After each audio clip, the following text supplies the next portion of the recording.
Ok, maintenant on va voir les différents types d'affectations que nous pouvons faire en Python. Il y a trois types d'affectations que nous pouvons faire en Python. Les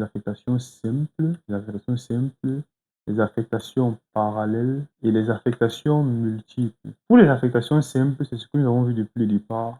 Un nom égale un objet. Ça veut dire que je dis A égale à, A égale à 3. Donc ici, on a dit que le nom, nom de la variable égale à l'objet de la variable que nous voulons affecter. Donc c'est un peu ce cas-ci là. Donc là, la valeur, naturellement, si on essaie d'afficher A, ça va nous afficher 3. Le deuxième type d'affectation qu'on a ici, c'est les affectations parallèles. Ça veut dire j'ai envie d'affecter plusieurs variables, plusieurs valeurs à plusieurs variables. Donc par exemple, je vais affecter A, B, je vais affecter les valeurs 4, 6 et 7. Ça veut dire qu'ici, là, si j'essaie d'afficher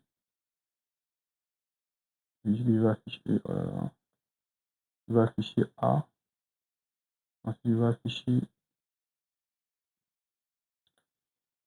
B, et on va afficher 4 et 7. Donc ici là, cette manière d'affecter, ici là, c'est l'affectation multiple qui me permet d'affecter plusieurs variables. C'est beaucoup plus utilisé lorsqu'on veut inverser les variables. Ça veut dire qu'ici là, par exemple, je vais inverser A et B. Je vais faire A, B égale à B, A. Je vais désactiver l'autocomplétion. Et là, si j'affiche les deux, vous voyez que c'est inversé. Donc A, c'est maintenant 7 et B, c'est 4. Donc l'affectation parallèle nous permet principalement d'inverser. Mais il faut savoir qu'il n'y a pas de limite à l'affectation parallèle. Je peux peut-être dire A, B, C, D, E égale à 1, 2, 3, 4, 5. Donc il n'y a vraiment pas de limite. La seule limite qu'on peut s'imposer, c'est la limite de la lisibilité.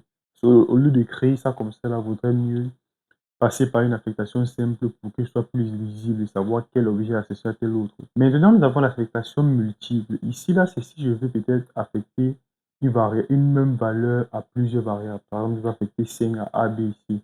Au lieu de faire A égale à 5, B égale à 5, C égale à 5, on peut faire B,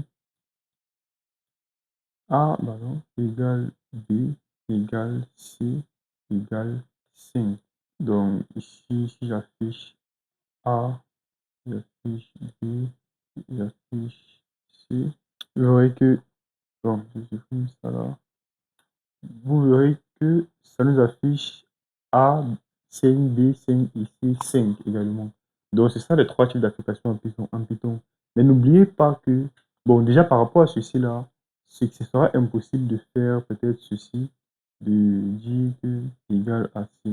Toujours mettre la valeur qu'on veut affecter à la fin. C'est code ne marchera pas. Et en Python, vraiment privilégier la simplicité à la complexité, toujours.